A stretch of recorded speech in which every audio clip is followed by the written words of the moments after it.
Well, hey everyone. It's going to be great to be back with you tomorrow at Chapel Students.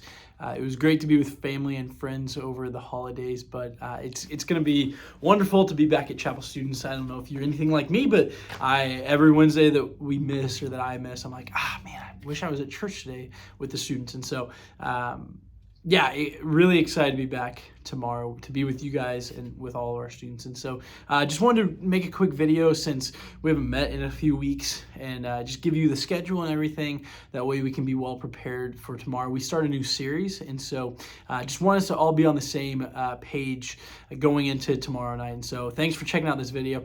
Of course, as each week, we will be meeting at 6:15, our leader meeting, either in the back of the auditorium or in the front of the auditorium. This will just be an opportunity for us to be able to go over any last minute changes. I can share more about the message and things like that. So it's just a great opportunity for us to pray for our students too. And about 6 o'clock, there's gonna be a prayer time. And so from 6 to 6:15, we'll be praying for our students and just praying for one another. And so if you guys wanna come to that too, you're more than welcome to. We're here at 5 o'clock, and so you can come anytime. After 5 o'clock if you want. So 6:15 leader meeting, 6:30 we're going to hang out with students in the warehouse. And just a reminder, just to kind of keep kids inside, definitely keep kids out of the auditorium and in the front part up here, just so they're not kind of wandering and doing their own thing. That way we can keep them all in the warehouse. And so if you guys could just help me and our safety team and all of our leaders, if you guys could just help within that, that'd be awesome. If you just see a student that's going to the bathroom like 4 times, just say like, hey, everything okay? You don't have to, that's a weird conversation, so you don't have to dive too much into it, but just say, hey, like, we're really wanting everyone to stay in the warehouse. And if it becomes a problem, let me know, and I can handle those conversations too. I know some of those conversations can be awkward, so let me know if you need me to have some of those conversations. 7 o'clock will be the game. We'll start right at 7 as we have been in the past.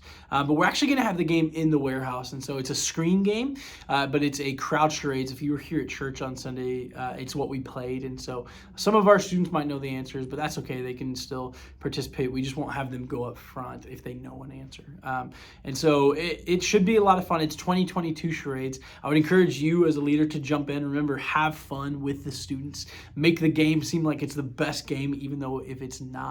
But just jump in, have fun with the student, and just the game is a perfect opportunity for you to connect with a student because their walls are down, they're less serious during that time. And so it's a great opportunity for you to step in and say, ask a student how their week has been and just see how they are doing personally. And so the game will be at 7, it'll go to about 7:15.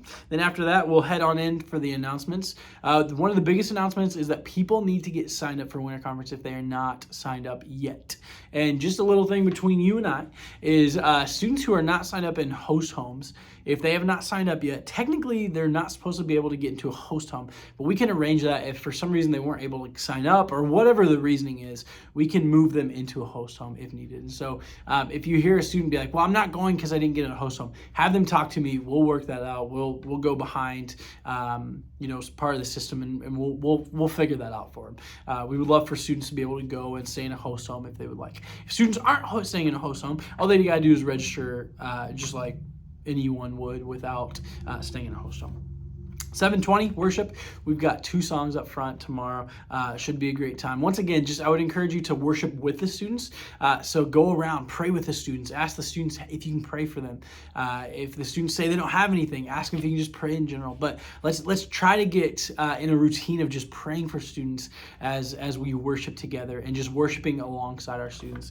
And then after worship, we're jumping into our message, which is a new series on miracles. It's going to be a fun series diving into miracles and just the idea of miracles and miracles in the Bible and miracles that happen today and just all that fun stuff. And so week 1, tomorrow, we're just going to be talking in general that we believe that miracles are still happening, right?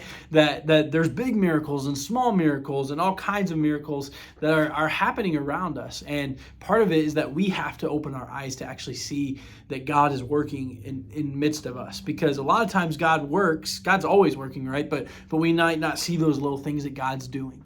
And so we're going to be leaning into that. We're actually going to be talking about Exodus 14 and 15, where Moses is trying to lead the people out of Israel, and some of those fun things where God actually opens up the Red Sea. And so we're going to be diving into some fun things like that. And then after that, we'll have a response time. And we had a staff meeting today, and one thing that I think, one verse I want to use is in Revelation where it says knock, like, or just knock, like, here, I'm at your door, here I stand, knock, and the door will be open.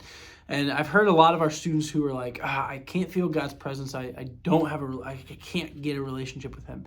And so we're going to lean into that verse, I think, for the response of like, hey, one miracle is just the fact that you can have a relationship with God, right? Like, and so we might lean into that. And so just be prepared to step into some of those conversations with students and just helping them like figure out like, hey, like God is with you. Like it might not always feel like he is. There might be times where you feel lonely, but God is with you, and just leaning into those conversations.